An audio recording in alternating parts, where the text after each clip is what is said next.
Metamorphosis has had a rippling effect through English literature for hundreds of years and is still being used and recreated today. Metamorphosis is about identity, self, and the transformation of appearance in these two concepts. These transformations in English literature usually have to do with supernatural forms of metamorphosis. Two texts that explore the concept are Robert Louis Stevenson's Dr. Jekyll and Mr. Hyde and Audrey Niffenegger's The Time Traveler's Wife. These two texts both explore different forms of metamorphosis and have been written over 100 years apart. These forms of metamorphosis are both affected by the thematic concerns of the time and are heavily influenced around the events that took place. These forms of metamorphosis that each individual book explores are time traveling and chronodisplacement in The Time Traveler's Wife, and chemicals' effects on human identity and the discovery of dual identity in Dr. Jekyll and Mr. Hyde. Metamorphosis is a key concept in English literature and is still being reproduced today. Chemical effects on human identity is a key issue that Dr. Jekyll tries to experiment on. Dr. Jekyll is an inquisitive man who wants to develop an understanding of psychosis and how chemicals can alter the identity of humans. He experiments on himself and creates the beast that is his dual personality, Mr. Hyde. This desire to discover a way to break the walls of identity through science is shown when he states, "I hesitated long before I put the theory to the test of practice. I knew well that I risked death for any drug so potently controlled and shook the fortress of identity might, by the least scruple of an overdose. But the temptation of a discovery so singular and profound at last overcame the suggestions of alarm." This emphasizes the addiction that Dr. Jekyll had on identifying the chemicals' effects on one's identity, and that he was willing to risk his own life and be his own lab rat to be able to be known as the man who understood psychosis. This also shows the reader that the temptation to dissociate good from evil from his experiments was too strong. With experimentation, he was able to discover the effects of each individual chemical in his potion on human identity, and what would happen if these chemicals were slightly altered in any way. He had a list that he would give to his servant Paul, and he could tell when something wasn't right with the mixture. This is shown in the text when he tells Paul to go get him his chemicals and writes back a note afterwards which stated it was not pure. This emphasizes the way that his master has perfected the craft of understanding chemicals' effect on one identity. He knows when one of his chemicals has not been made in the correct way. Dr. Jekyll discovers the duality of his identity throughout the novel. The concept of having a dual side to your identity is a heavy part of the metamorphosis that occurs in Dr. Jekyll and Mr. Hyde. Dr. Jekyll releases his inner beast by using chemicals that alter his physical and mental appearances.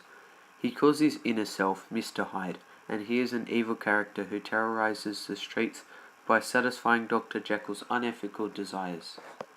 His interest in the duplicity of human identity is first shown when Dr. Jekyll states, "Hence it came about that I concealed my pleasures, and that when I reached years of reflection and began to look around me and take stock of my progress and position of the world, I stood, already committed to a profound duplicity of life."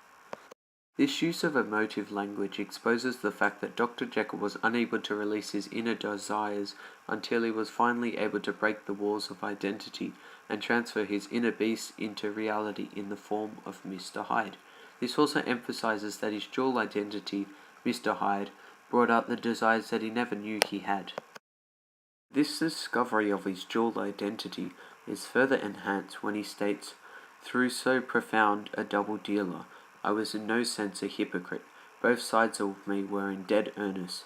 I was no more myself when I laid aside restraint and plunged in shame than when I laboured in the eye of day." This juxtaposition between Dr. Jekyll and Mr. Hyde highlights the way that he still felt the same when he was living his regular life or lying in shame. He still felt the desire to discover his dual personality. Stevenson was heavily influenced by the concerns of the Victorian era when he wrote Dr. Jekyll and Mr. Hyde. During this time there was heavy interest in science and the discovery of psychosis. The people wanted to learn about the way their brain would work. The first person to really start the theoretical underpinnings of identity that came out of the Victorian era was Sigmund Freud. Freud developed the psychoanalytic theory of personal development, which argued that personality is formed through conflicts among three fundamental structures of the human mind: the ID, ego, and superego. Stevenson challenged the theory and created a book based on challenging the basis of identity and the minds of the people in the time period. The context of Stevenson is very important in relation to the creation of the text. Chronodisplacement disorder is when the cells in a human body have been morphed and will make the person with the disease time travel at any time uncontrollably.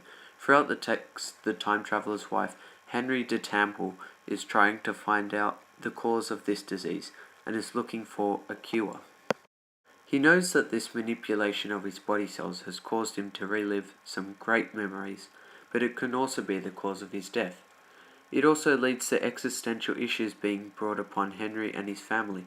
An example of Henry's desire to learn about this disease is when Henry tries to reach out to Dr. Kendrick, where he states, "It will be pleasant to have someone to chat with about the larger implications of my problem."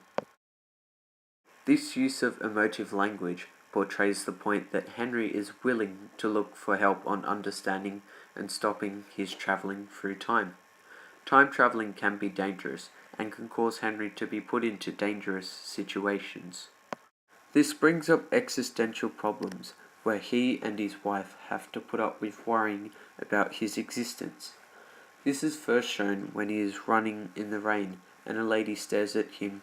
He states, "This isn't mere exercise," I tell her silently.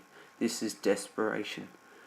This use of diction emphasizes the desperation and sense of urgency that he has. He alludes to this later in the text when he states, "The day I lose my feet is the day I will die." This paradox portrays the importance that his legs and feet have in his survival of his disease. Without them, he will not be able to survive the hardships of time traveling. Overall, his gene metamorphosing disorder leads to him having to question everything in relation to his existence. He has to worry about being able to survive after traveling and the essentials that he will always need that he cannot live without. Traveling to a different time period is the main type of metamorphosis in the time traveler's wife. Henry de Tamble is able to travel through time and relive parts of his past and parts of his future. This means that he is able to re-experience moments of his life, but in his current body, and is able to teach his younger self about the struggles of time traveling. This then goes back and helps him all those years ago when he was in the body of the younger kid and had to learn about how to survive when time traveling. This is shown when Henry takes out the younger Henry on a trip and teaches him how to pickpocket. This demonstrates the way that his time traveling affects the way that he lives his current and past life. He is able to pop in and out of time zones, but the main problem with this is that he leaves everything behind. This is shown when Claire sees Henry after meeting Kendrick. She states, "I jump out of the car and run over to the spot where Henry just was. There's a pile of clothing there now."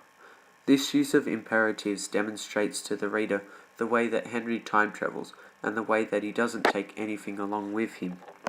Time traveling is the way that metamorphosis is mainly portrayed through the text. The context of Niffenegger is definitely portrayed throughout her novel. 2003 was a time of great fear of what was to come. It was post 9/11 and it was just past the millennial, which created a lot of problems in the United States. There was an issue with the millennial that the world would result to chaos. This led to people buying mass stocks of products such as water and food. 9/11 made everyone in America fear their safety because now with these kinds of attacks they were not safe in their own country. These existential crises are also explored throughout The Time Traveler's Wife. Therefore the context of the author did play a role in the creation of the text. This module has taught me about two different forms of metamorphosis, the supernatural and the natural transformations. It has also showed me the way that the context of an author can have such a heavy influence in the novel. Metamorphosis is about the self, identity and transformation, but it can be portrayed in a variety of different ways in relation to the text at hand.